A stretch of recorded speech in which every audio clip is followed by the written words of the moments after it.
Greetings, YouTubelas, or greetings, tubulas, greetings, YouTubelas. It's me, B, and I'm coming to you live from out of my alcove between my living room and our dining room. But, geez, I have a lot to say, and at the same time, feel tongue-tied and nervous. Allow me to collect myself. So anyway, I recently had the opportunity to come out as trans to a classmate. Wait, I think I have to go back. Anyway, so where to begin? Well, if you've never seen a video of mine before on YouTube, my name's B and I'm transgendered. And I like to think of myself as one of the coolest transgendered people in the way that I'm just chill. And also, though, very comfortable with my status as a trans lady. And also,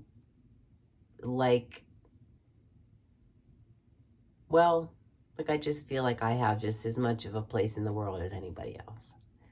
I think it was Lady Gaga who said it, but maybe I'm sure someone said it before in a different way. Cattail, perhaps? She said, I'm no better than anybody else, but then at the same time, I'm also no worse than anybody else. And I'm trying to think of that lately, because it's I mean, I've always kind of felt that way as a trans person, that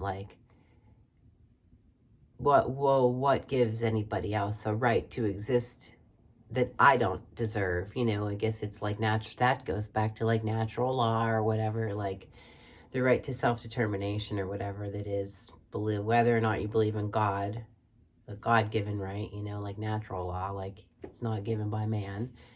So fuck off if you want to tell me what to do. But I feel like that's an applicable attitude that can go a lot of different ways, that sometimes people,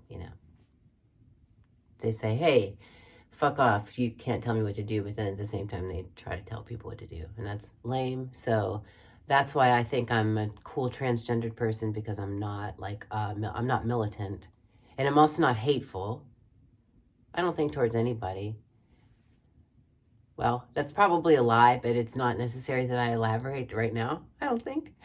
So, okay, first off, it's Veterans Day, and I am not working today because it's Veterans Day, so that sounds shallow, but I think veterans are very cool, and I think it kind of all ties in, because veterans fought for freedom, or fought for the country, which results in freedom, which then allows people like me, transgendered people, to exist. And in my life, pretty comfortably, And I think that's maybe I don't want to say it's a myth, because I have had a very lucky existence, but I like to show, I guess I'm here to, God, there's so many reasons why I'm here, but one of the reasons that I'm here is to show that there are functioning transgendered people. So more background even in the transgender department. God, how long is this video? Not that long yet. Post-op, I have a vagina. So I am, see, I wanted to, this is the point of this, is to tell stories, and I'm here to tell a specific story, but I'm kind of building to that, and hopefully I get there before the video is too long to tell the story. Anyway, I am 42 and a post-op, so like I said, I've got a vagina, as Dave Chappelle would say, beyond pussy, which I find as flattering representation.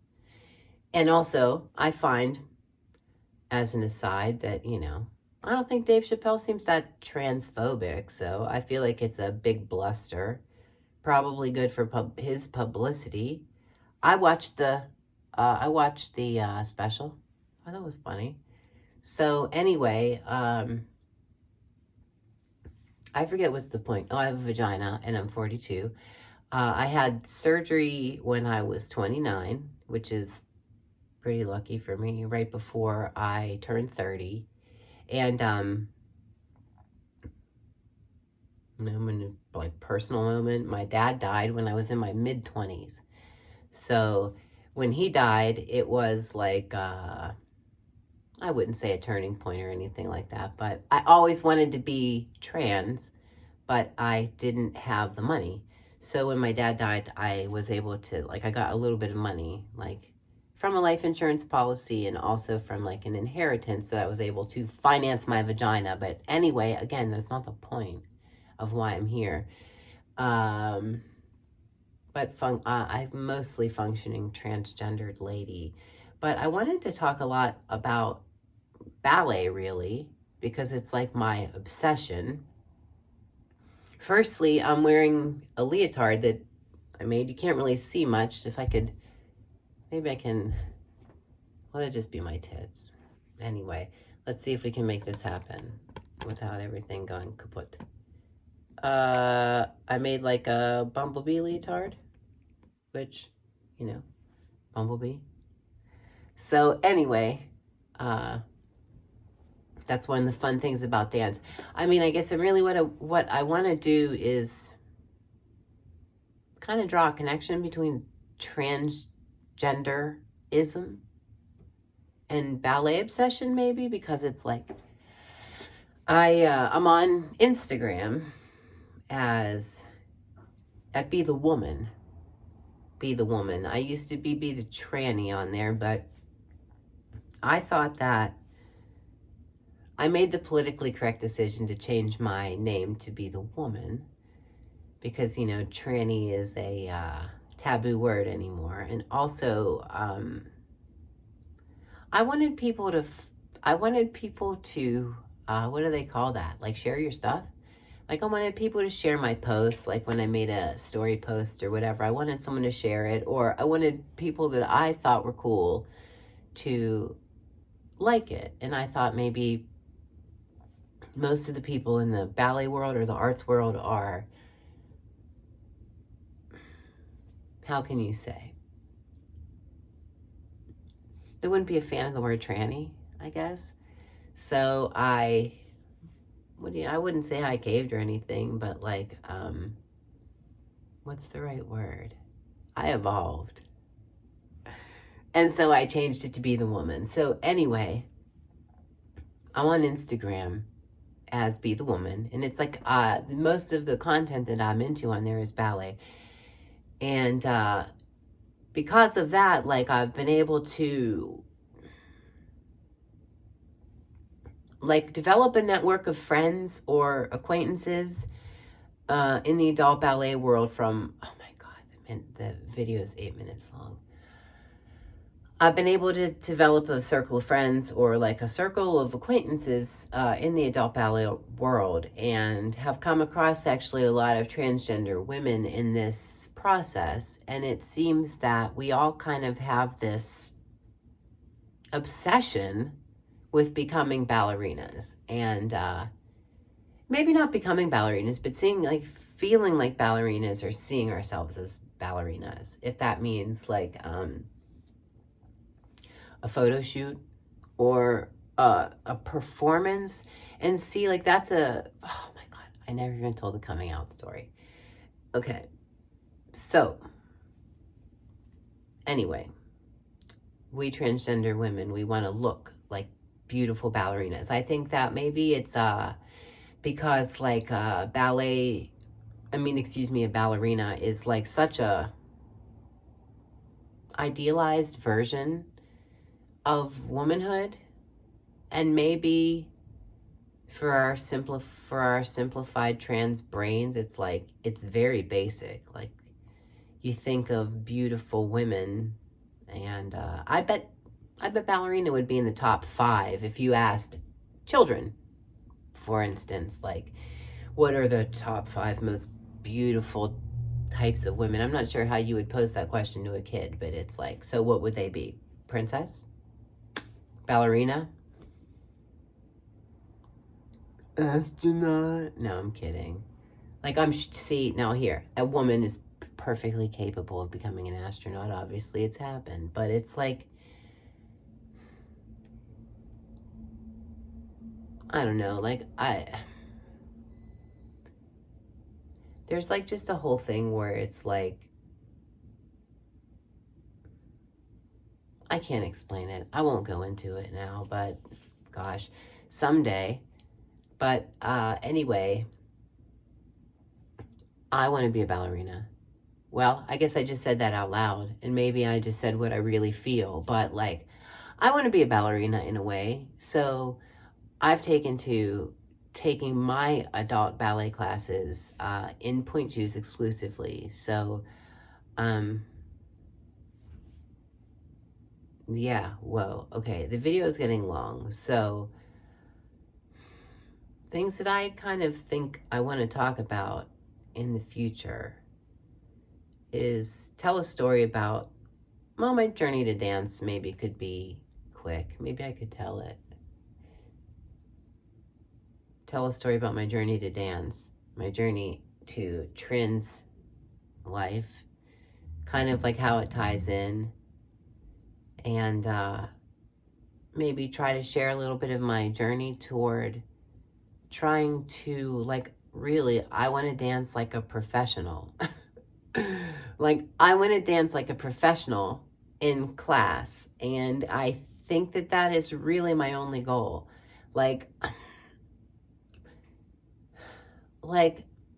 I think about performing, and I don't necessarily feel like I have the urge to be on stage. I think it would be cool, but I'm not obsessed, because like for me, like class has always been about like my performance, you know, like I always thought of that as like the top, like the good, as good as it was going to get. The most that I was going to perform would be class. So I take class like I'm performing.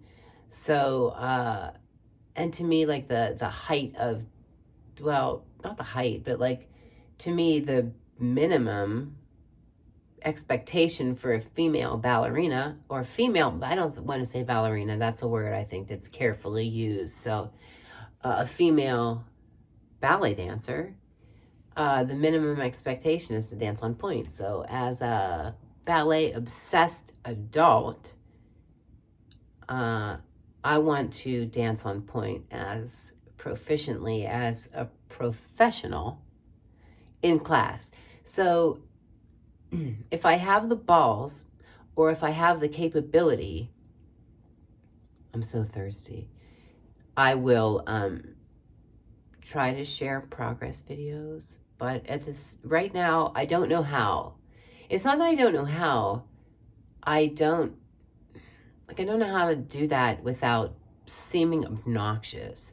Like, I'm not sure how I would film class, film bar, film any of that stuff without like personally feeling disruptive. So, because I have like a lot of reverence for class. I mean, even though I show up late and I'm like tying my point shoes at the last second, and usually sometimes lately I'm doing pliés with my ribbons undone.